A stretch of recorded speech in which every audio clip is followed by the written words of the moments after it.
¿Me escuchan? ¿Me escuchan con claridad?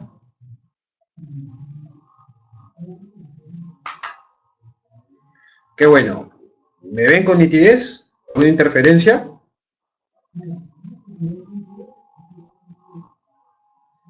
Perfecto. Bueno. Acabamos de terminar nuestra sesión, ¿no? Y nos toca ver ahora lo que es el seguro de caución.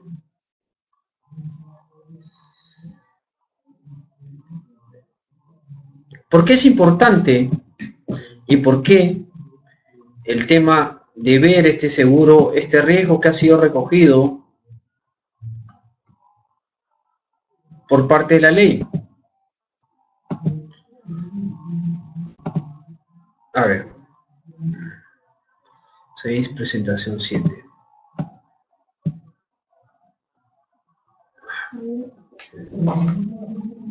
A ver, un momento, le voy a pasar presentación, el 7.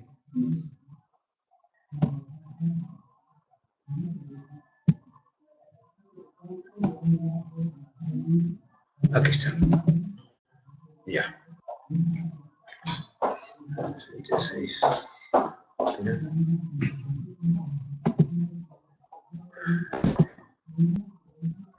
La presentación 7. Número 6.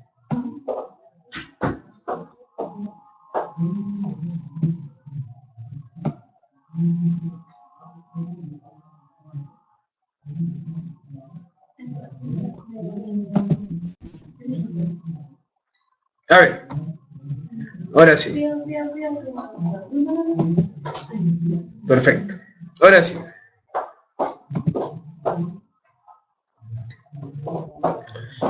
Como les comentaba, antes de hacer este pequeño break, que un poquito se extendió por un tema de comunicación, justamente para mejorar el audio y la visión entre nosotros, y que ha mejorado este sistema, creo que me escucha mejor y se ve mejor, ¿no? Una cosa así. Eso es importante, ¿no? ¿Por qué este riesgo del seguro caución? ¿Por qué se detalló en la ley del contrato de seguro? Ustedes me dirán, el seguro de caución no está en el Código de Comercio, ni está reglamentado en el Reglamento de Seguros de Caución y Pólizas de Caución en el año 2010 por la Superintendencia. Es más, el tema de la póliza de caución había sido tratada también en la ley de contrataciones con el Estado.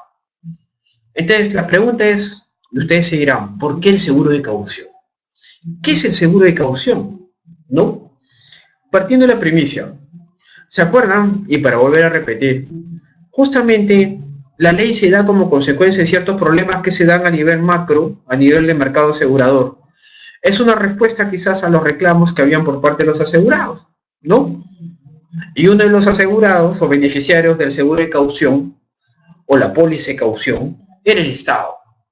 Y justamente como consecuencia que las compañías de seguros no pagaban el seguro de caución, fue que el Estado pidió que incluyan en la ley de seguros este riesgo a la ley y que tengan ciertos parámetros.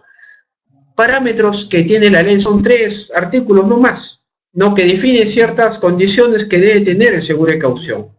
Pero como les vuelvo a explicar, el riesgo de caución regulado en la ley del contrato de seguros no deroga el reglamento de pago de póliza de caución del año 2010, ni tampoco su regulación sobre la naturaleza del año 2001, ¿correcto?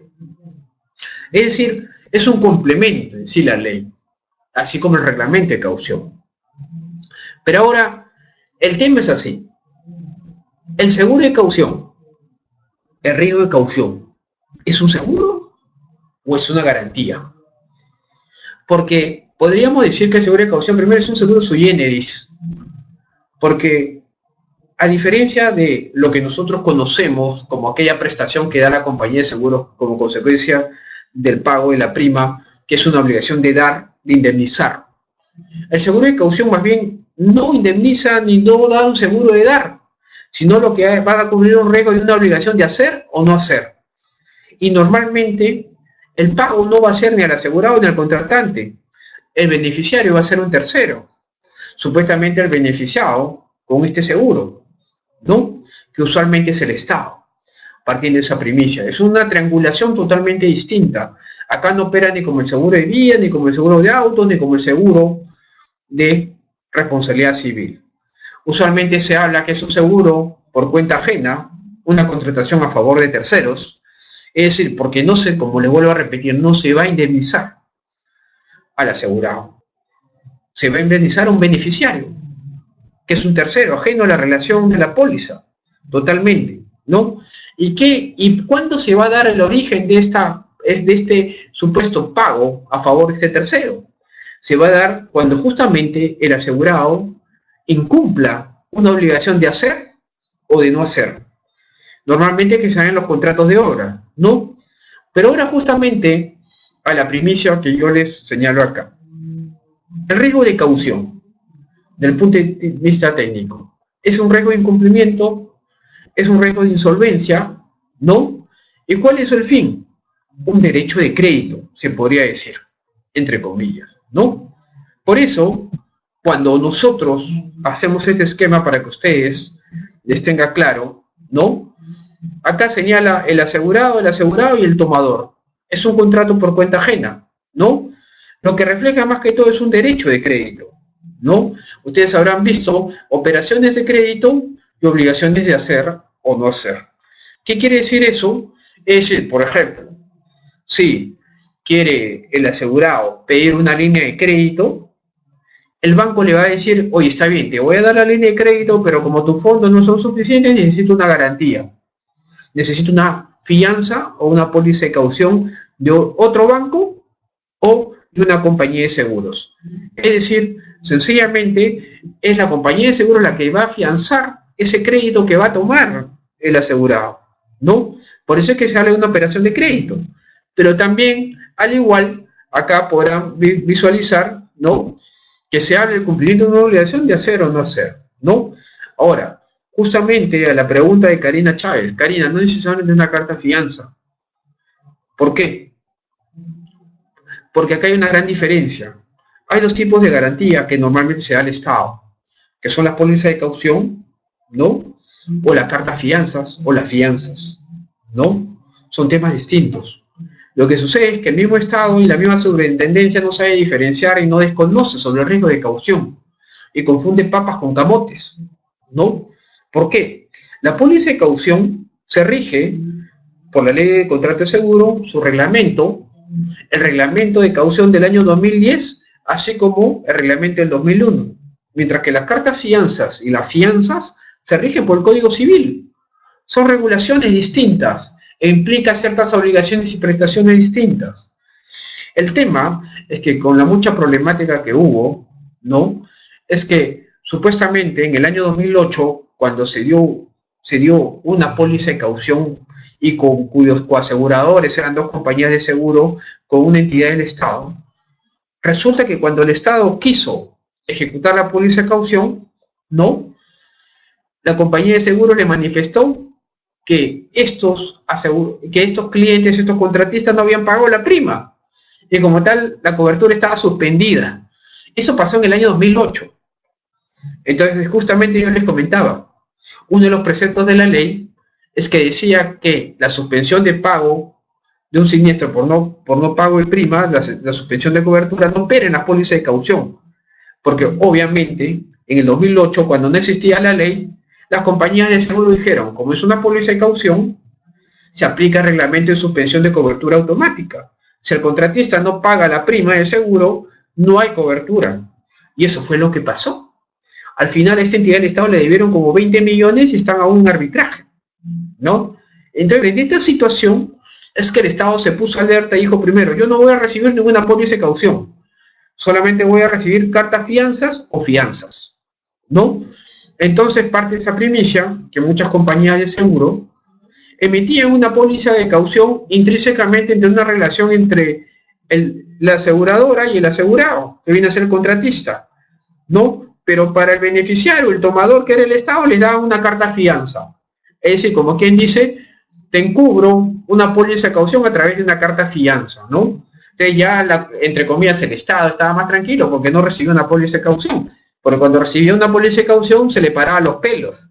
Porque decía, ahorita no pagan la prima y no me van a pagar el siniestro frente al incumplimiento. Es decir, imagínate, el contratista se queda con la plata, los fondos del Estado, y encima no paga la póliza de caución. El Estado se queda sin los fondos y encima no puede ejecutar la garantía, que es la póliza de caución.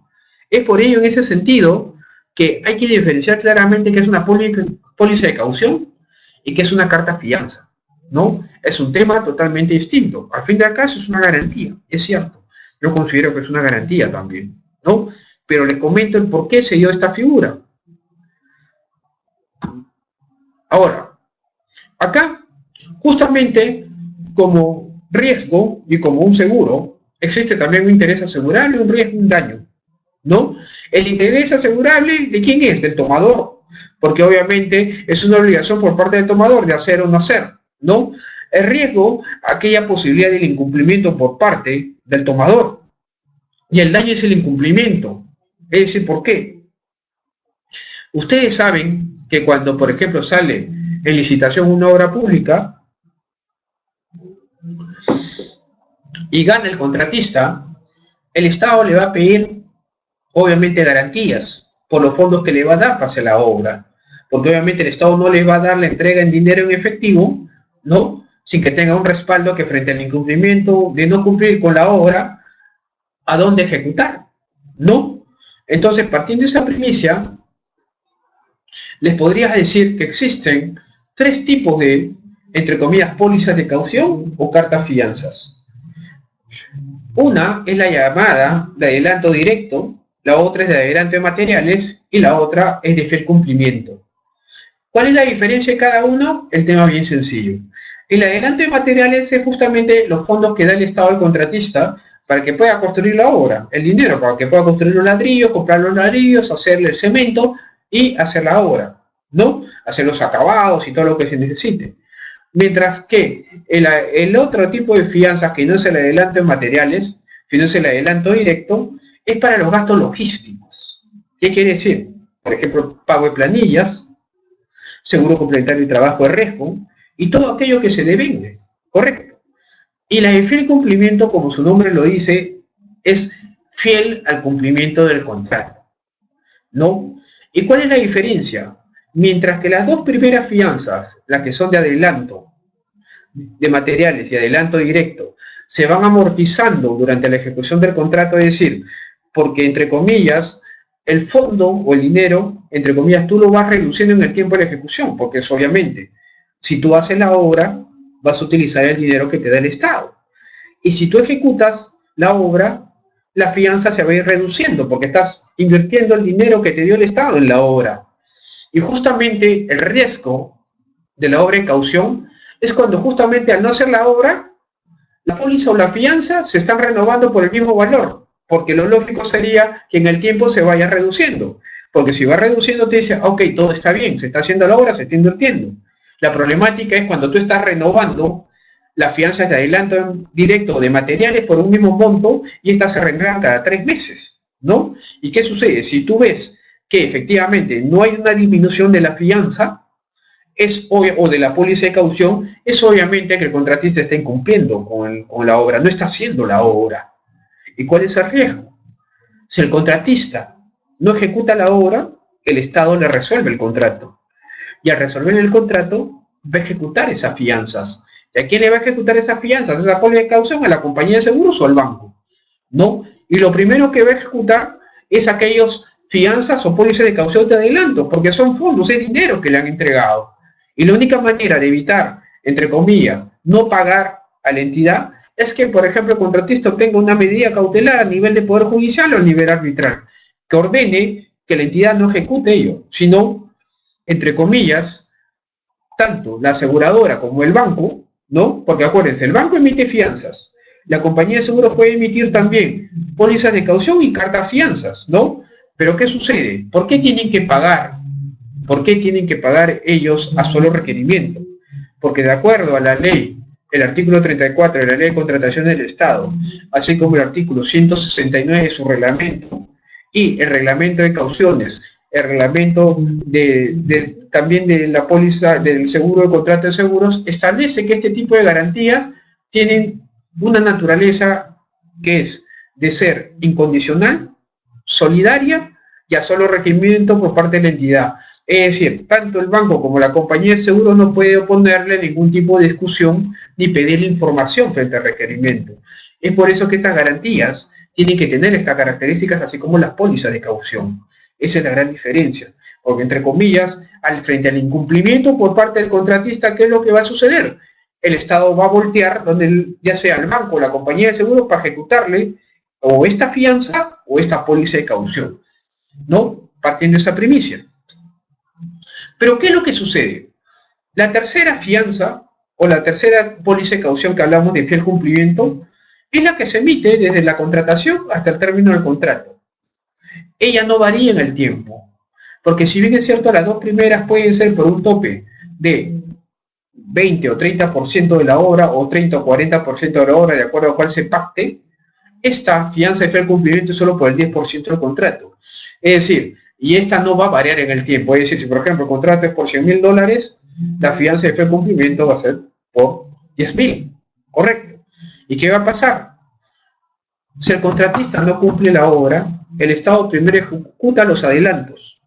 Y luego, a posterioridad, sí, al momento que se está discutiendo quién es responsable por el incumplimiento de la obra, porque el Estado también puede ser imputable el incumplimiento, ¿no? ¿Qué va a pasar? Si pierde el contratista, la entidad va a poder ejecutar a manera de penalidad la de fiel cumplimiento por su integridad. Pero también puede darse el caso, señores, que terminada la obra, habiendo reducido en la totalidad los adelantos, se da una etapa en la ejecución de la obra que es la que se llama la entrega de la obra. Entonces el Estado revisa la obra y si hay algún tipo de observación, le va a requerir al contratista subsana. Si no subsana, también va a ser causal de ejecutar la de fiel cumplimiento. Es decir, la de fiel cumplimiento se va a ejecutar en dos formas. Primero, frente a la resolución del contrato, se ejecuta, siempre y cuando el contratista no haya ido al arbitraje, ¿no? Y el otro supuesto va a ser que aún terminada la obra, el contratista no haya subsanado las observaciones brindadas por la entidad. Y si ustedes se ponen, y llegamos a la conclusión, que estas fianzas o estas pólizas de caución tienen la finalidad de ser una garantía. Tienen, como quien dice, un efecto totalmente distinto a los seguros que hemos visto. Este seguro de caución, entre comillas, ¿cuál es la finalidad? El riesgo es la obra. Es decir, si no se hace la obra, si no se cumple con la prestación contratada con el Estado o la cumplida entre privados, porque también puede darse entre privados, esta póliza de caución o carta fianza que puede emitir la compañía de seguros va a ser materia de ejecución. Eso es lo que va a pasar. ¿Y qué sucede una vez que al asegurador o al banco lo ejecutan? Tiene derecho a voltear y repetir contra el contratista que incumplió el contrato. Porque acuérdense, como es una garantía, tú te vuelves como un fiador. Si yo, fiador, pago la garantía por el cual me obligué por pagar el incumplimiento de mi afianzado, tengo el derecho a voltear y ejecutar vía repetición a que me devuelva esos fondos. Ese es el derecho que tiene toda la compañía de seguro y los bancos, por esa parte, ¿no? Hasta acá, ¿alguna duda?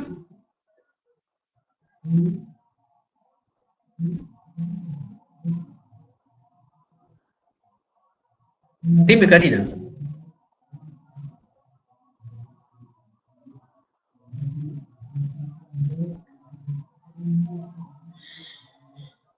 Lo que sucede es que es cierto, ¿no? Pero dentro de las áreas técnicas de cauciones, ¿no?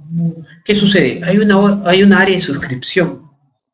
Porque para que te den una póliza de caución o una fianza, van a evaluar el riesgo. Es decir, te evalúan como un banco. Van a evaluar tu ratio financiero, tus ingresos, tu expertise en la obra, y no te van a soltar una póliza de caución así por así, sino, entre comillas, te van a evaluar como un banco. Es decir, van a ver que tengas socios, que sobre todo, que, por ejemplo, si tú haces colegios, no te vas a meter a hacer carreteras. También analizan tu expertise. Y no necesariamente porque eres sólido te van a dar la carta fianza. Por una sencilla razón, una empresa puede estar bien hoy y mañana puede estar mal. Eso es lo que pasa.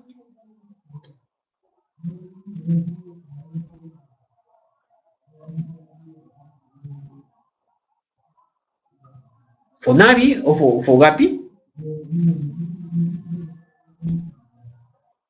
No te entendí bien ahí, Karina.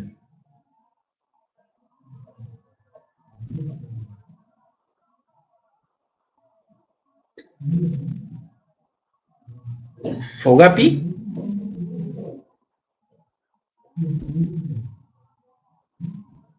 ¿Puedes más o menos un poco expandir tu pregunta?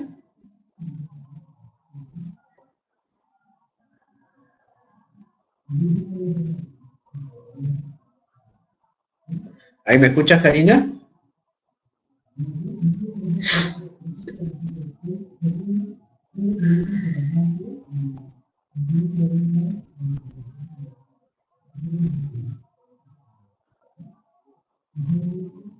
Ah, Fonavi. ¿Karina es Fonavi?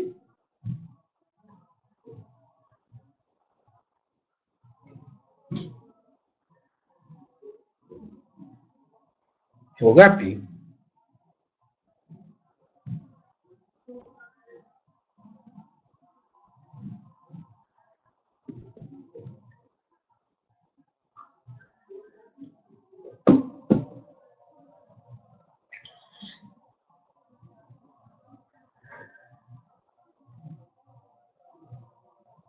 Debe ser una entidad financiera. Lo que pasa, ¿qué sucede? ¿Quiénes están autorizados para emitir cartas fianzas o las fianzas? Las entidades financieras, que puede estar entre esta institución que tú manifiestas, o la compañía de seguro. Pero ¿qué pasa en el tema de las compañías de seguro? A las compañías de seguro les es mejor emitir una póliza de caución, porque atrás tiene el tema de riesgo de reaseguro.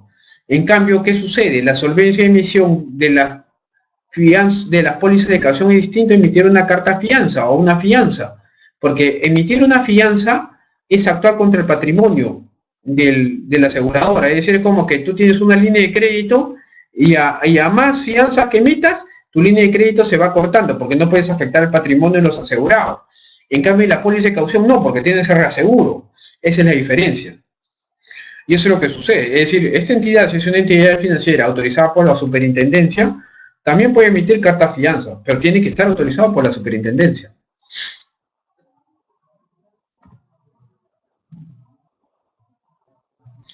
Ahora, como les decía, no, el seguro de caución es un contrato por cuenta ajena porque es un contrato a favor de un tercero. ¿No? ¿Qué es? Cuando el tomador contrata el seguro de caución no pretende amparar su propio patrimonio, es decir, a diferencia del seguro de responsabilidad civil, que yo contrato un seguro de responsabilidad civil para proteger mi patrimonio, más bien es totalmente distinto. Yo contrato un seguro de caución o una carta fianza para respaldar el patrimonio de un tercero. Es un tema totalmente distinto, ¿no? Como quien dice, hay garantías, obligaciones legales y judiciales con entidades públicas. Hay garantías de obligaciones contractuales, que pueden ser con públicas y privadas, y hay otras también con las que te exige aduanas. Aduanas también te exige a los agentes aduaneros que tengan una póliza de caución o una fianza, porque efectivamente no pueden trabajar si no tienen una carta fianza o una póliza de caución. Como les señalaba, el marco legal normativo, ¿no?, está en la ley 26702, ¿no?, específicamente en el artículo 300, 302, numeral 4, 304, y sobre todo en el artículo 318, que se hablan sobre todo de la póliza de caución y la ley de bancos. ¿Cuál era el problema? El riesgo crediticio. Es decir, como les vuelvo a repetir, a las compañías de seguro más es factible que te puedan emitir una póliza de caución que una fianza, que lo puede emitir los dos, pero la fianza le va a recortar, ¿no?, lo que se llama la solvencia crediticia, porque tú tienes que, hasta un tope nomás, poder emitir fianza porque te estás endeudando. Más allá estarías afectando el patrimonio de tus asegurados, ¿no? Y por eso le decía que ese riesgo crediticio es el riesgo que el deudor o la contraparte de un contrato financiero no cumpla con las condiciones del contrato, ¿no? Ahora, marco legal privado, el reglamento de caución que es el 3028 del 2010, ¿no? La resolución de superintendencia 4025, que regula sobre las autorizaciones de las cartas fianzas y la modificación del plan de cuentas. No se olviden, ¿no?, que ambas normas lo que hace es distinguir claramente aquellos riesgos crediticios de obligación de dar con respecto a las obligaciones de hacer y no hacer. Por eso se distingue lo que son las fianzas. Las fianzas, acuérdense, cumplen respaldar riesgos crediticios, las fianzas. Y las pólizas de caución, obligaciones de hacer o no hacer. Esa es la gran diferencia, no se olviden. No se olviden, la fianza, el fin es cubrir riesgos crediticios, obligaciones de dar.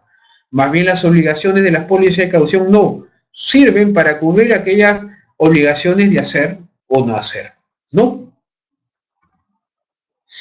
Acá, ¿no?, tal como les especifiqué, ¿no?, normalmente para emitirte, ¿no?, una póliza de caución, usualmente le van a pedir al contratista también unas contragarantías, o ya sea un porcentaje de los fondos de los adelantos, o alguna garantía real, ya puede ser hipotecas, correcto, o depósitos o entregas en efectivo, así como también firmar pagarés o títulos valores que respalden al momento en caso en que incumplan y ejecuten la fianza, ¿no? Acá, ¿cuál es la importancia para seguir y hacerle seguimiento a este riesgo? Es monitorear la obra, porque si una compañía de seguros o un banco no monitorea las obras, ustedes saben, ¿no?, que en cualquier momento una obra se cae, el contratista se desaparece, no hace la obra, y al día siguiente vas a tener a la entidad o a la empresa privada ejecutándote las fianzas. Ese es el tema. Es decir, como tú saben, tienen que hacerle seguimiento a la obra. Eso es lo importante.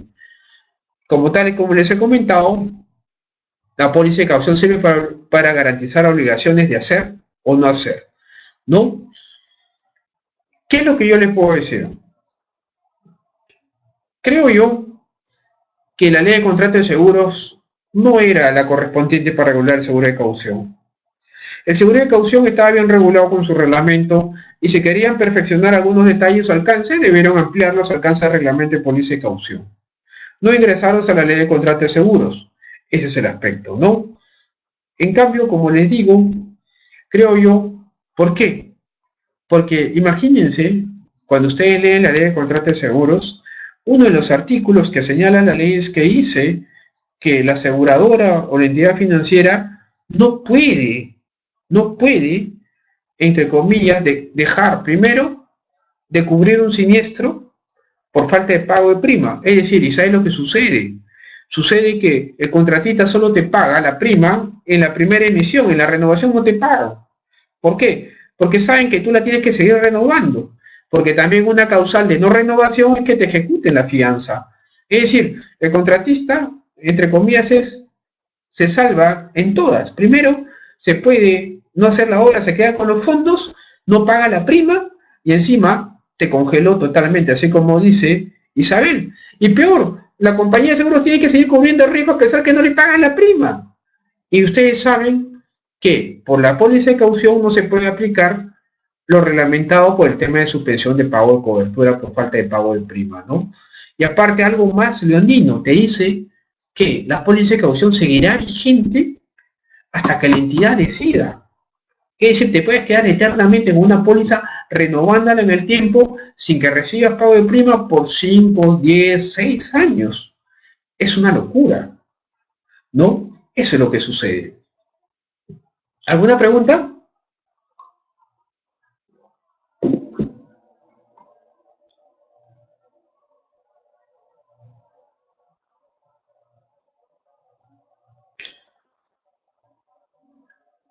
¿Todos claros?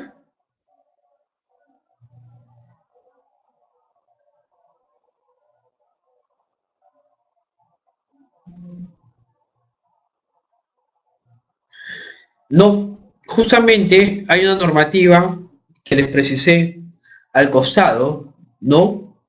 Que la resolución de superintendencia, la 425, anota, la 425 que está en tu PPT, es la que regula últimamente lo relacionado a la emisión de cartas fianzas, ¿no? Y eso es importante. Y eso no solamente regula para la compañía de seguros, sino también por los bancos porque regulan el sistema crediticio. es la resolución 4025 del 2016. La del 2010 no es aplicable para el tema, sino la del 425 respecto a las cartas fianzas. La del 328 es la que regula la póliza y caución. Entonces, señores, hemos estudiado la póliza y caución. Ahora nos toca, ¿no?, ver, entrar a tallar lo que es el seguro y empezar a ver lo que son, hablar algo sobre los seguros de persona. Hasta acá vamos dándole, ¿no? ¿Qué es lo que yo le puedo comentar? ¿Qué principios trae la ley sobre el seguro de personas? El seguro de personas puede ser, como dice la ley, individual o grupal, ¿no? El seguro grupal de personas cubre a un grupo determinado, a su familia y a las personas a su cargo. Acá hay una novedad. ¿Qué quiere decir? Que también puedes contratar, por ejemplo, un seguro de salud a favor de la nana de tu hijo. La norma lo da explícitamente, te da la posibilidad que sí. Acuérdense que hay un aforismo en el derecho que lo que no está prohibido está permitido, ¿no? Ahora, ¿qué dice? En los contratos de seguro por caso de muerte, de sobrevivencia, de renta u otros vinculados con la vida humana, también será aplicable la ley de seguros, ¿no? ¿Qué más se señala? Con respecto al seguro de vida. El seguro de vida, la ley trae ciertas novedades, cosas interesantes que lo trae. Si bien, como sabemos, el seguro de vida está regulado en el Código de Comercio, pero determinaba ciertos detalles que la ley quiso perfeccionar o no, ¿no? El seguro de vida per se, muchos dicen que no es un seguro propiamente dicho. ¿Por qué? Porque los actuariales de las compañías de seguro saben, entre comillas, cuándo una persona va a morir. Es decir, si ahorita somos 50 o 40 en este grupo de estudios, un actuarial, si viene y nos pregunta la edad a todos y el número de personas, nos podría decir que para el próximo año, ¿cuántas personas ya no estarían en este grupo si nos volvemos a juntar? Es decir, propiamente dicho, y más, Rodríguez Pastor en su libro de Seguros y Reaseguros te habla y te dice que los seguros de vida propiamente dicho no son un seguro, porque ya está pronosticado el proyecto, es decir, ya está una suma actuarial, las compañías saben cuándo es posible que te mueras, de acuerdo al riesgo contratado. Eso es lo importante. ¿Y qué es lo que sucede? En los seguros de vida, siempre hay un participante, el contratante, el asegurado y el beneficiario. La ley hace bastante hincapié sobre el tema del contratante y asegurado. Te habla también que el asegurado puede hacer una revocación en cualquier momento, porque obviamente es el asegurado el del interés asegurable, es decir, el que se muere es por su muerte que se va, entre comillas, a activar el seguro, ¿no? Es decir, de la revocatoria del asegurado cesa la cobertura y se puede pedir la devolución de la prima. Algo importante que trae la ley es que dice que no se podrá contratar para los seguros en caso de muerte sobre los menores de 16 años, ¿no? O declaradas incapaces judicialmente. ¿Por qué? Ustedes saben que hay mucho tráfico en temas de menores de edad, temas de utilización a los menores de edad, de poderles hacerles daños o quitarles la vida por activar el seguro de vida. Dicen que en caso se contrate, la indemnización a pagar por el seguro de vida va a ser igual que el monto de la prima pagada. Es decir, para que en cierto sentido, la gente que quiera contratar un seguro de vida con un menor de edad no va a tener ninguna ganancia, ninguna utilidad. Es decir, lo que invirtió es lo que va a recibir. En cierto no tendría sentido, ¿no? Acuérdense que el seguro de vida tiene un fin, entre comillas, es reponer la vida de la persona fallecida, que es una ficción legal, pero tiene la manera de, entre comillas, cubrir el amparo, ¿no?, de los, entre comillas, herederos del asegurado que fallece, ¿no? Dice, uno de los preceptos, y estaba también en el Código de Comercio regulado por la doctrina en materia de seguros, que una vez que transcurrido los 2 años, ya no se puede invocar lo que hablamos sobre la reticencia o la falsa declaración, siempre y cuando no sea dolosa. Este principio que recoge el contrato de seguros se llama la indisputabilidad de la póliza. Repito, este principio se llama la indisputabilidad de la póliza. Es decir, como quien dice, la póliza se blinda a partir de los 2 años. Pero ahora, yo siempre he preguntado, ¿por qué 2 años? ¿Por qué 1 año y medio? ¿Por qué 2 años y medio? ¿Por qué 3 años? ¿Por qué 1 año y 7 meses? ¿Por qué a los 2 años? Muchos que ven temas de vida me han dicho, no, que es un cálculo que se promedia el tiempo de durabilidad del asegurado, pero no me han dado una conclusión o un fundamento especial. ¿Por qué los 2 años?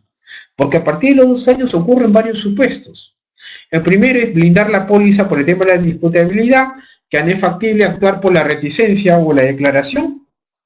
Otro, que a partir de los 2 años puedes pedir rescate. El rescate, no, como ustedes saben que yo puedo anular mi póliza y pedir los fondos que habría invertido, ¿no? Así también a partir del segundo año puedo pedir préstamos, ¿no? ¿Qué quiere decir? Puedo pedir préstamos a cambio de lo que me van a dar una vez terminado el contrato, ¿no? Y todos aquellos supuestos, como entre comillas, se pueden dar, pero a partir de los 2 años, ¿no? Ahora, ¿qué es lo que sucede? Acá hay un tema bastante interesante y polémico que está relacionado a la edad del asegurado. La ley te habla que si la edad del asegurado, la declaración inexacta de la edad del asegurado, acarrea la nulidad del contrato, únicamente siempre y cuando su verdadera edad al inicio de la vigencia del contrato excede los límites establecidos para asumir el riesgo. Es decir, usualmente, normalmente, ustedes saben, un seguro de vida no se lo dan a personas mayores de 70 años. Es decir, si tú has falseado tu edad teniendo 71, 70, porque has dicho que tienes 69 o 68, va a acarrear la nulidad del contrato, que es lo único que te van a devolver, la prima no pagada. Ahora, se dice también que el seguro de vida no podrá ser modificado o dejado sin efecto, ni la prima incrementada como consecuencia de un cambio de actividad por parte del asegurado, siempre y cuando él no la conociera. Es distinto que, por ejemplo, yo de abogado me cambio a bombero, o me cambio a policía, o me cambio a militar, porque es un tema que yo lo voy a hacer y eso tengo que informar a la compañía de seguros. Pero ¿qué sucede si yo soy un abogado de una minera, ¿no? Que trabajo acá en Lima, acá en un edificio, y de repente me mandan al socavón, porque tengo que cumplir y tengo que estar como abogado ahí. Es decir, yo no sabía que me iban a mandar a la minera para estar 2 años en el socavón como abogado. Eso es lo que dice este artículo. Pero, por ejemplo, el hecho que te cambies de bombero, de abogado a bombero a policía, obviamente es algo que tú puedes prever o que quieres hacer. Y como consecuencia de ello, sí, la póliza también dejaría de tener y sería materia de nulidad, porque se está incrementando el riesgo. Es un riesgo que, entre comillas, la compañía lo hubiese valorado en la contratación. Como les dije, no hay seguro, normalmente las compañías aseguradoras no dan seguro de vida a los policías, a los militares, porque obviamente es un riesgo totalmente que puede ocurrir el fallecimiento, sufrir una invalidez, ¿no? ¿Qué más dice? Como en algún momento les conté, ¿no? Y ahora conversando sobre el tema que a partir de los 2 años de contratado la póliza, ¿no? El contratante tiene derecho a la reducción, tiene derecho al préstamo y tiene derecho al rescate, ¿no? La reducción que es sencillamente quiero bajar el pago de mi prima, pero igual se van, obviamente, la disminución del pago de la prima va a también generar la reducción de la suma asegurada y de ciertas condiciones, pero respecto a los montos y la cuantía. No es que te cambien las condiciones, sino que vas a disminuir, obviamente, si pagas menos prima, es menos riesgo que tiene que asumir la compañía de seguros. El ejercicio de derecho a reducción. Se dice, como les comenté, todo derecho, por ejemplo, a pedir rescate, a pedir reducción, a pedir, entre comillas, ya el tema, la entrega de la suma en el contrato de seguro, va a partir de los 2 años. Como les digo, 2 años es lo previsto por la ley. Ahora, ¿qué sucede cuando el asegurado, el contratante, dejó de pagar la prima en los seguros de vida? Así como en los seguros de caución no opera la suspensión de cobertura, en los seguros de vida tampoco. ¿Qué es lo que dice la ley respecto cuando se da este supuesto de no pago de prima?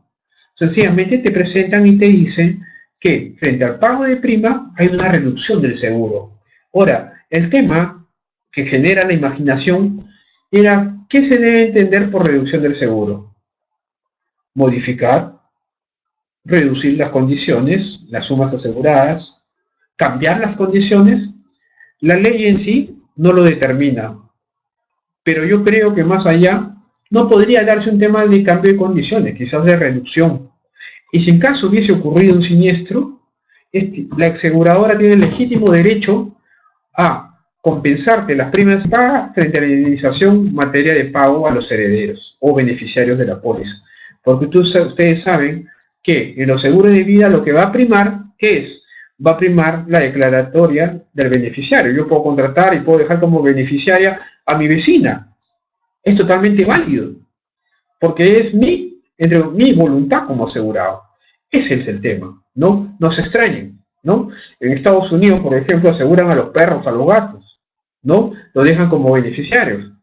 Ese es el tema. Tanto es así también que los seguros de vida no pueden ser materia de embargo ni de retención judicial, porque es, entre comillas, el que se beneficia no es el asegurado, quien se beneficia es un tercero beneficiario, ¿no?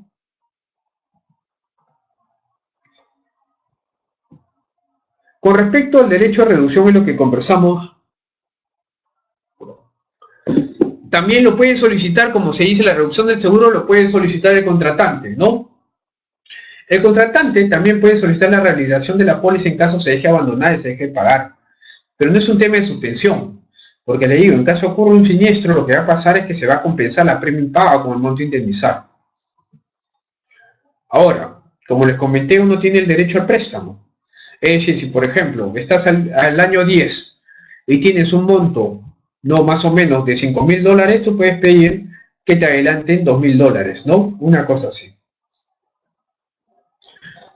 No, no, Karina, ahí no hay un tema de interés asegurable. El interés asegurable lo tiene el mismo asegurado, ¿no? Yo puedo dejar el beneficio a mi vecina, ahí no hay ningún problema. Porque ¿cómo se llama el beneficiario? Lo que prima es el beneficiario, ¿no? Prima la declaración del asegurado. No necesariamente tiene que ser un heredero, no hay un tema de interés asegurable. El interés asegurable es, por ejemplo, que yo estoy contratando por una persona ajena. Así es.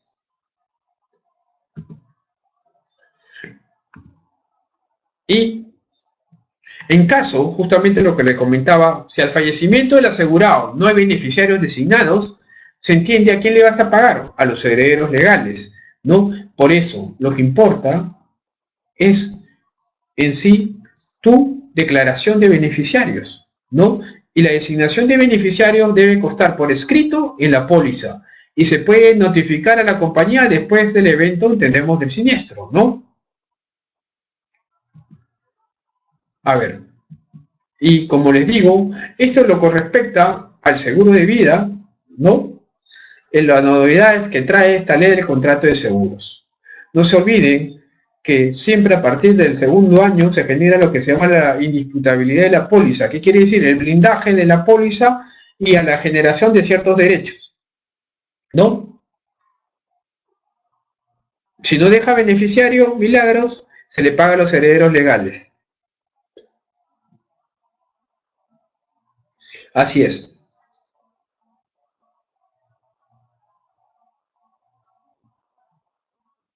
¿Cómo acreditas? Con los herederos legales. Ojo, en los seguros de vida, si hay menores de edad, hay una resolución de la superintendencia que no se le puede entregar a los padres el dinero. Se tiene que consignar en una cuenta corriente a nombre del menor. Eso es importante.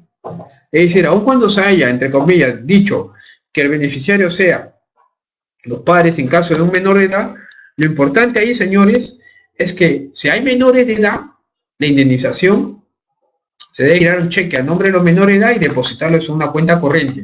Esa es la obligación que tiene la aseguradora. La aseguradora no se lo puede entregar a los padres.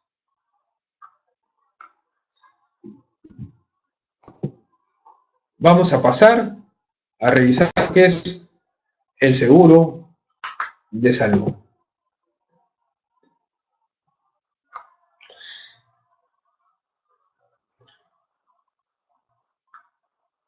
Dime, en caso del menor, ¿qué milagros?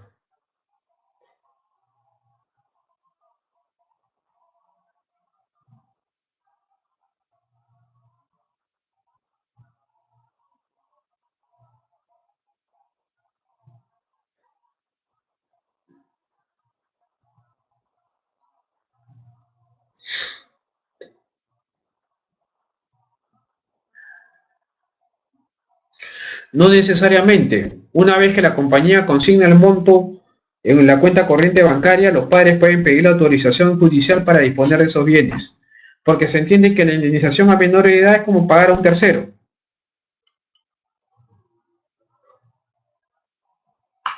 Así es. Pagar a un menor de edad es como pagar a un tercero. Y obviamente tienes que salvaguardar el dinero en unos fondos de un banco.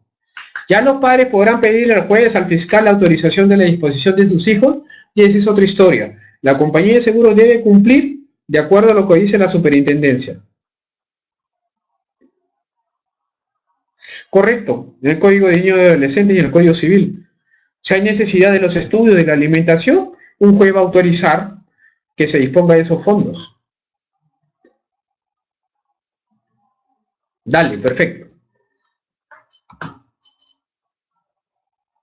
A ver, unos temas importantes, ¿no?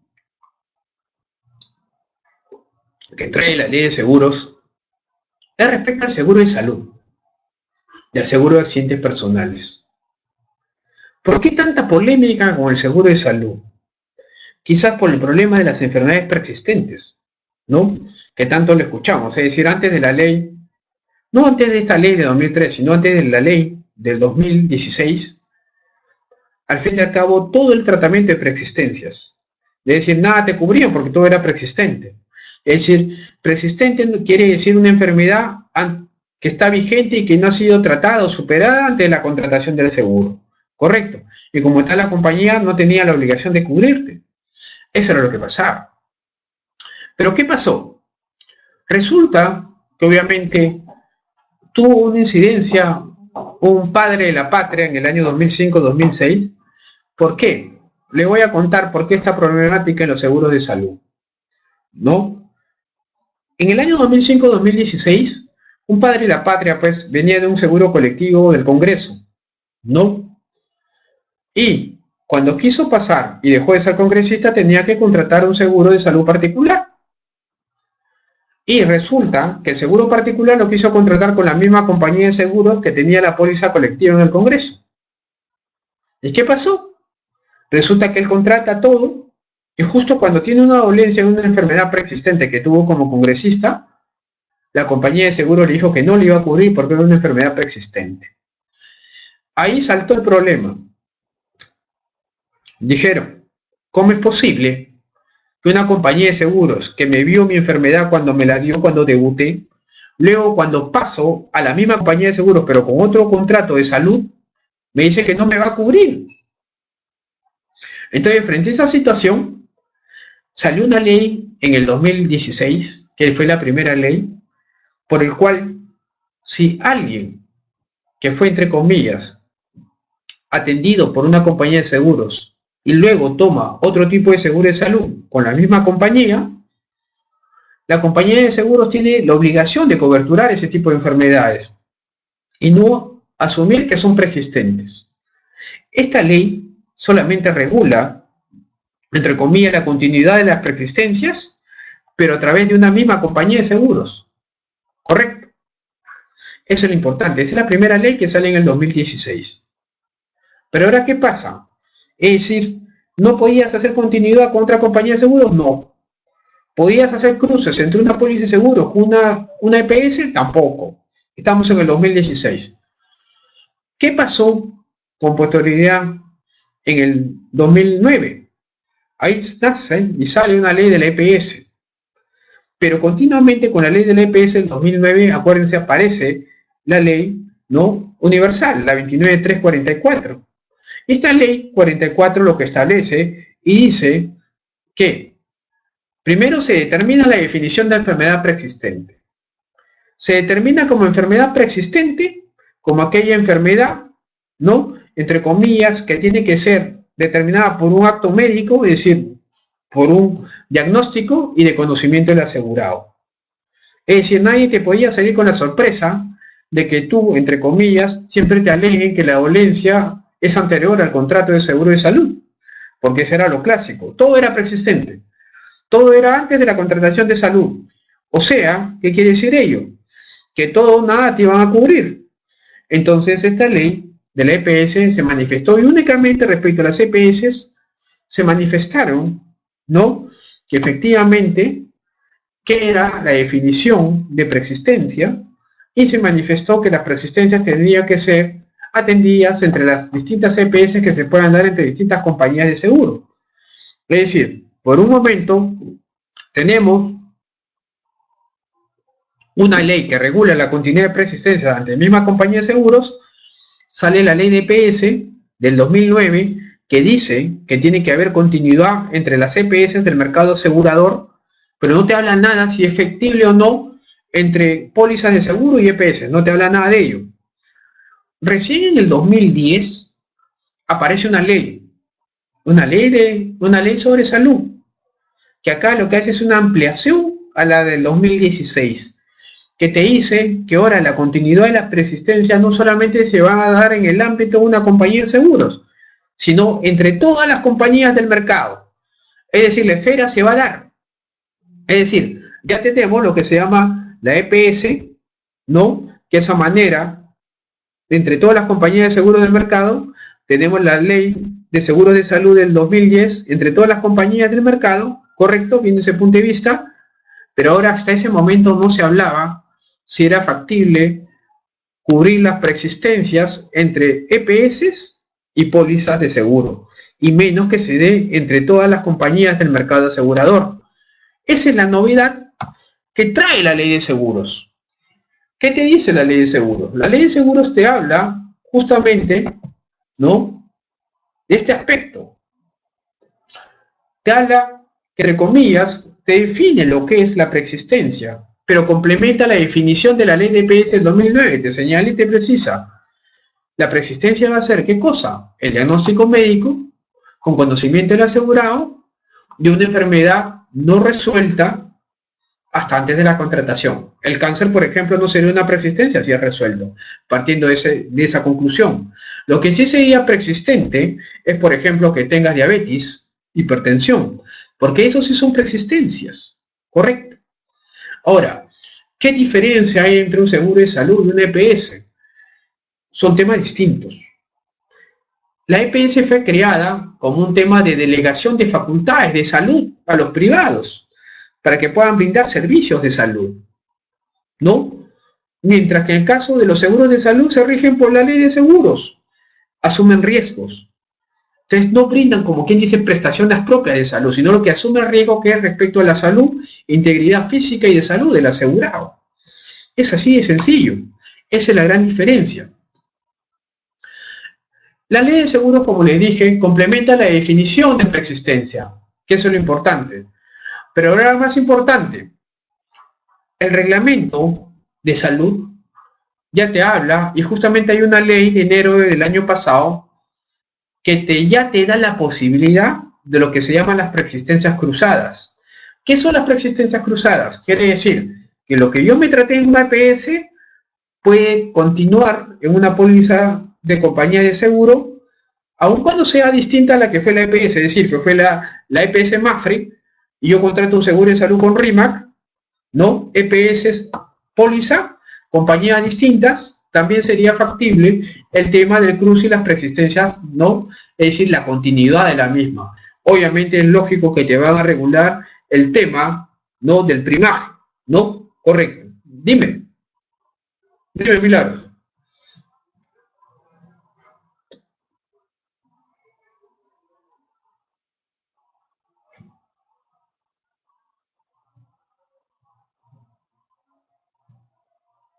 Te escucho.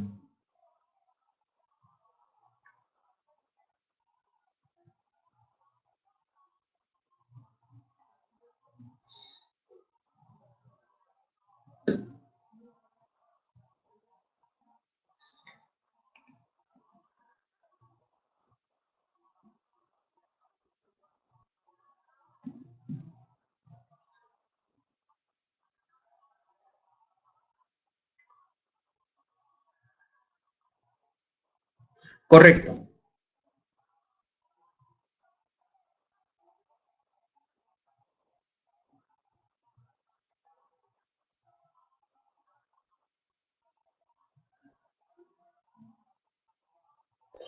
Lo que pasa es que tú para pasar de una EPS a una compañía de seguro hay un plazo establecido. Tienes un plazo establecido justamente para pasar de una EPS a una póliza. Hay un procedimiento especial, un plazo establecido. Tienes que cumplir esa condición para que te generen la continuación de la preexistencia, correcto, partiendo de ese principio. Obviamente, obviamente, ¿qué es lo que sucede? ¿No? Al pasar, igual la compañía de seguros o viceversa, de una póliza a una EPS. Entonces, te van a pedir efectivamente tu riesgo de siniestralidad, todo te van a pedir para evaluarte. Y en base a eso no te van a rechazar la contratación, pero sí, por ejemplo, te van a ajustar la prima a pagar, que es lógico. Ahora, si tú me preguntas si técnicamente es posible el cruce de preexistencias entre pólizas y compañía y EPS, sí es factible, pero el tema, acá el problema, ¿sabe cuál es? El tema de, como quien dice, atentar contra el principio de mutualidad, que es uno de los principios del seguro. Porque obviamente si entra una persona enferma a la colectividad, vamos a tener que, entre comillas, también asumir el riesgo los otros de la colectividad. Esa es la verdad. Muchas veces pues yo escucho pues, a personas que dicen que saben de seguro, pero no se han puesto a pensar que con el tema de la persistencia cruzada, si bien es un beneficio para todos en particular, pero lo cierto es que van a encarecer los costos del mercado. Ese es uno de los problemas que se puede dar, ¿no? Entonces la persistencia cruzada existe y se da ahora, sin ningún problema. Eso hay que tenerlo clarísimo. Correcto. Ahora, ¿qué le puedo comentar? Que yo creo que desde el punto de vista, si bien es cierto, nos beneficia, pero yo no creo que sea de mucha gracia para las compañías de seguro, porque es un costo mayor de asunción. Pero en cierto sentido a veces lo quieren trasladar al asegurado, ¿no? Ahora, no, lo que pasa es que también, entre comillas, tú puedes pagar una extra prima por la preexistencia, pero también si tú mueres por la preexistencia y has pagado una extra prima, debería cubrirte porque te está cubriendo ese siniestro, ¿no? En cierto sentido. Obviamente, si tú eres diabético y te mueres por un infarto, te deberían cubrir. Es lógico. Todos nos morimos de un infarto al final, ¿no? O de un derrame cerebral, pero al final es un infarto, ¿no? Ahora, con respecto al seguro de accidentes personales, este es un riesgo que también trae la ley de seguros, ¿no? Y que la compañía señala, ¿no? Que va a cubrir ese riesgo siempre y cuando que la causa sea violenta, súbita y externa y ajena a la intencionalidad del asegurado. Es decir, un acto propio del asegurado de autolesionarse no va a ser tener cobertura por accidentes personales y la cual genere qué cosa? Una invalidez temporal o permanente o la muerte. También tiene la cobertura de asistencia médica, obviamente. ¿Qué trae la novedad de esta ley? Efectivamente que terminada la vigencia de la póliza, ¿no? Y si como consecuencia de ello se generó una invalidez y que esta deriva del accidente ocurrido durante la vigencia, podrá solicitarse, entre comillas, de entre los 2 años del accidente que se cumpla o la compañía cubre este siniestro. Es decir, yo no sé por qué al final no pusieron después de 2 años.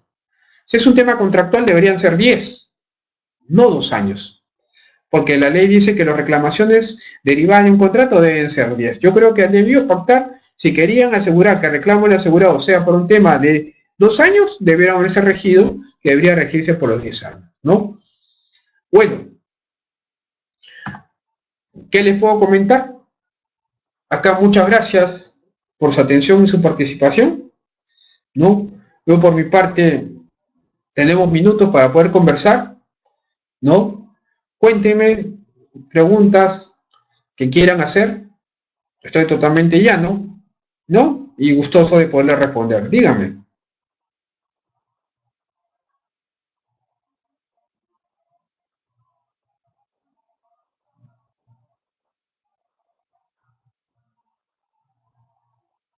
Pregunten.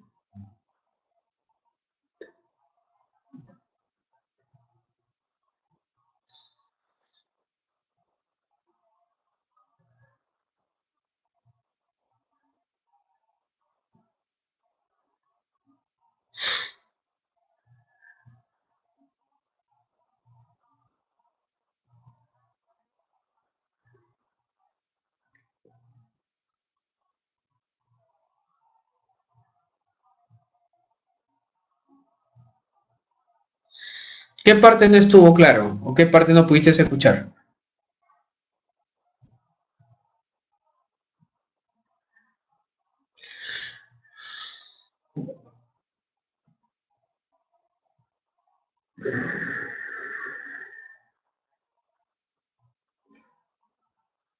Sí, claro que sí.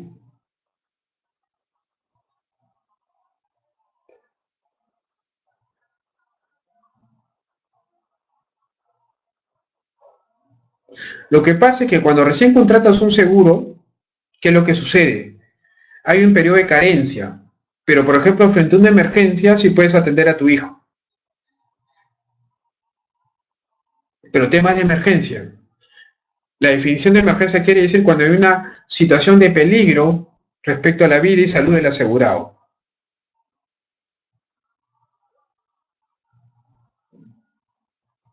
No sé si se cubriría la persistencia. Justamente cuando terminas tu vínculo laboral, hay un plazo más o menos de 30 a 60 días que tienes que, entre comillas, contratar tu seguro de vida, el que diga tu seguro de salud, no tu seguro de salud particular, ahí no hay problema.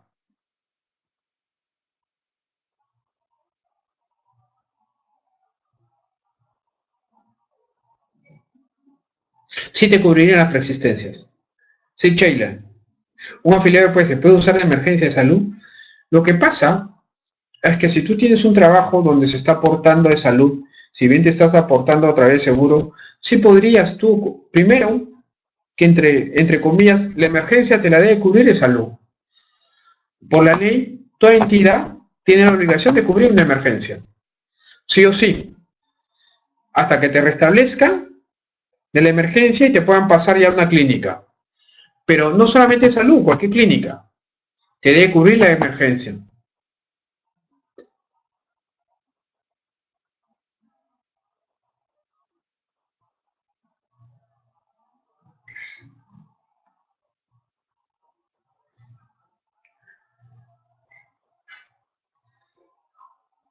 Dime, Milagros, sobre caución.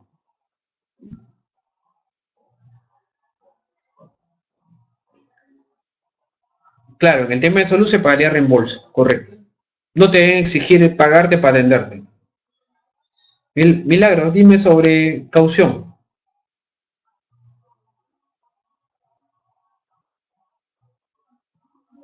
No, porque en cierto sentido, parte de la EPS lo cubre el trabajador.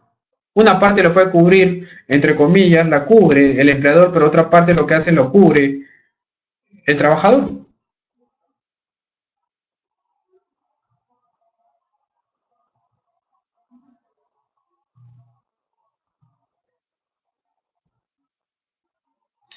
Claro que sí, el seguro complementario tiene cobertura de salud. Sí te podría atender el infarto. No necesariamente porque no es de preexistencia, es una atención médica.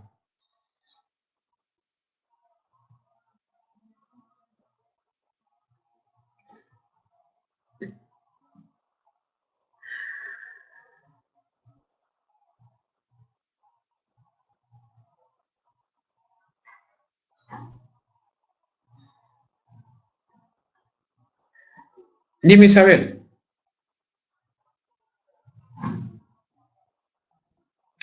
lo que pasa es que la carta fianza es una garantía y más bien, obviamente, es una condición para firmar el contrato.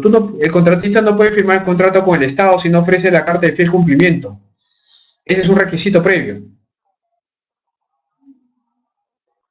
Lo que sucede, quizás un poco que ata al contratista, es que si, como consecuencia de la fianza que está dando el banco, la compañía de seguros, contrata una contragarantía, es decir, si hipoteca la casa del gerente de la empresa, el contratista, obviamente el primer interesado en terminar la obra va a ser el gerente general de la empresa, porque sabe que si incumple y se paga la fianza, la compañía de seguros van a sacar remate de su casa. Estaría loco, es el primer interesado. Pero eso con respecto a la contragarantía que puede ofrecer el contratista a la aseguradora por la emisión de esa carta fianza o esa póliza de caución.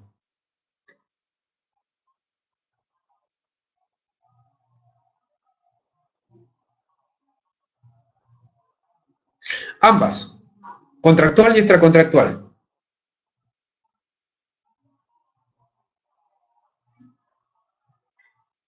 Lo que pasa es que usualmente todas las pólizas de caución están reaseguradas.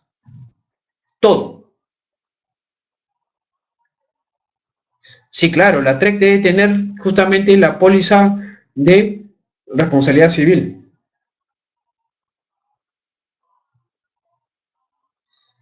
Todo el PDF que hemos visto ahorita y ustedes. Y está colgado en la web.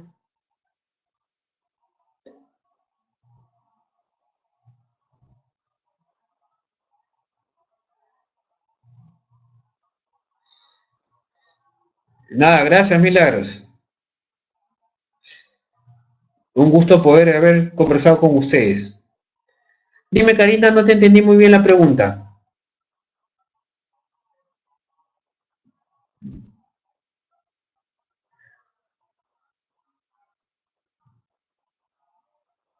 No, una compañía de seguros puede emitir la fe de cumplimiento y un banco y otra aseguradora puede emitir las fianzas de adelanto directo o de adelanto de materiales.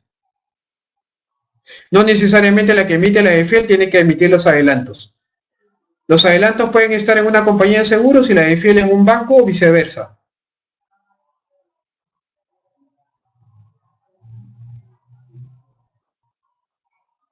Sí, claro, ¿cómo no?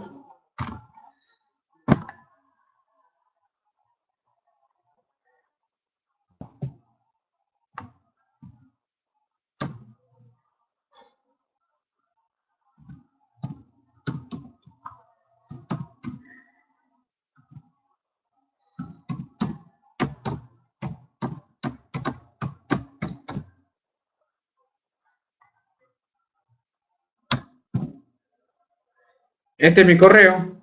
Me pueden escribir siempre cuando tengan alguna duda.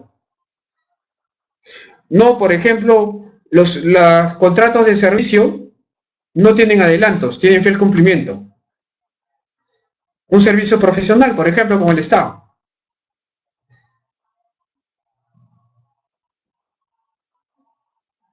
Las obras normalmente sí tienen adelantos, porque obviamente necesitan dinero para hacer la obra. Si no es muy onerosa para el contratista poderla financiar.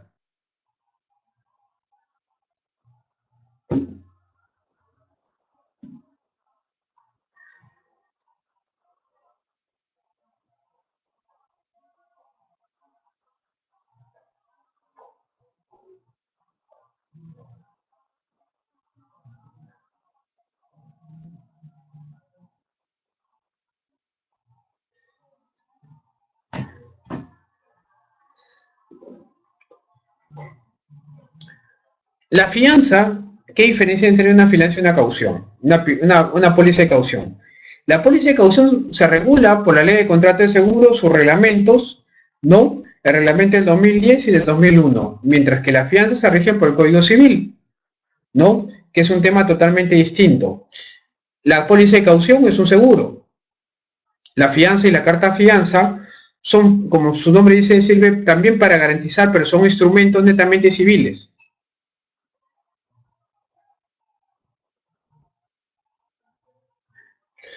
Tiene normalmente 10 días. 10 días para conseguir la carta de fiel cumplimiento.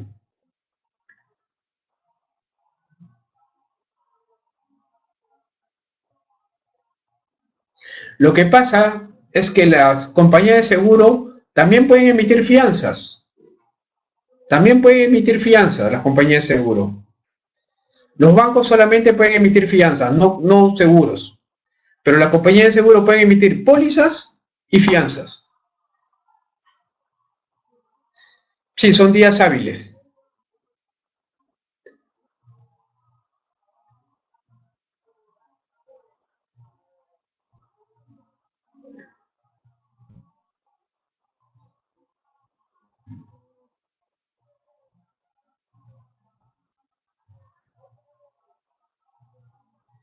Claro, lo que pasa es que cuando las compañías de seguro emiten fianzas, te estás cortando tu línea de crédito, porque afecta directamente al patrimonio crediticio de la compañía de seguros.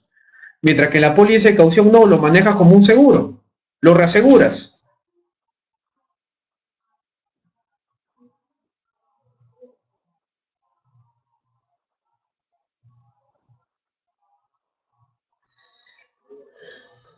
Chubb es una empresa bastante solvente, es una empresa que tiene una matriz en Estados Unidos que es gigante, y en México también.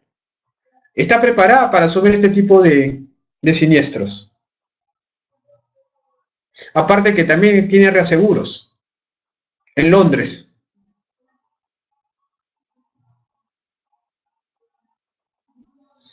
Lo que pasa es que el Estado tiene miedo de que con un seguro no le quieran pagar un siniestro, mientras que con una fianza es a solo requerimiento.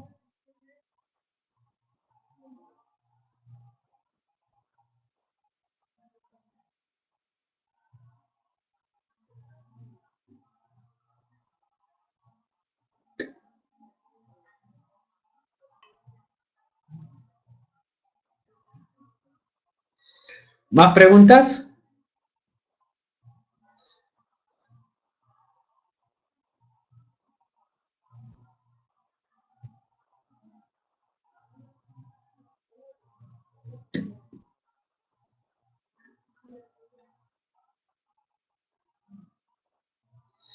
Todo lo que hemos conversado y todo lo que está en el PDF.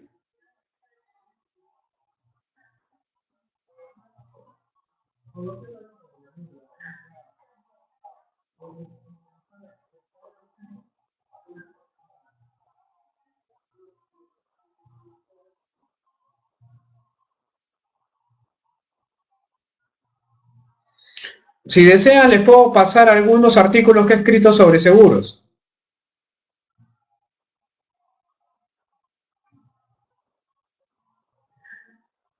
Se lo voy a pasar acá a la señorita del instituto para que se los pase.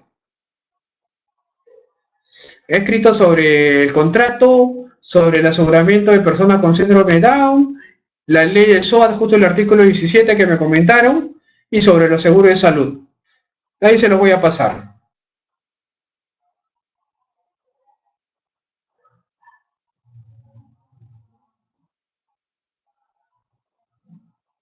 Claro que sí. No se preocupen, yo se los paso. Ahora en la noche se los paso. Por supuesto. Entiendo que ya subieron los PDFs. Justo lo que estamos acá conversando, entiendo que ya los tienen.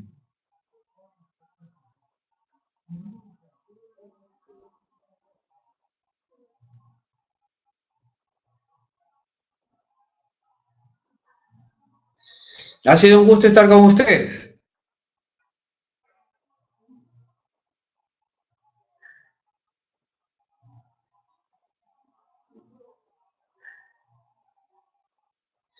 No, el SOA tiene su propia ley del 2012, ese reglamento de SOA, pero se aplica supletoriamente la ley de seguros, frente al vacío que pueda tener la ley.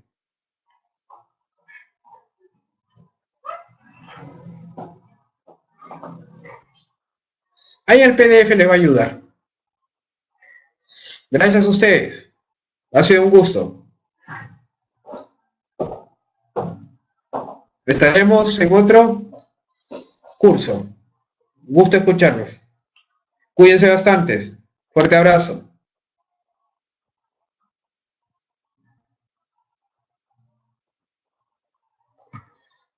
Hasta luego. Cuídense.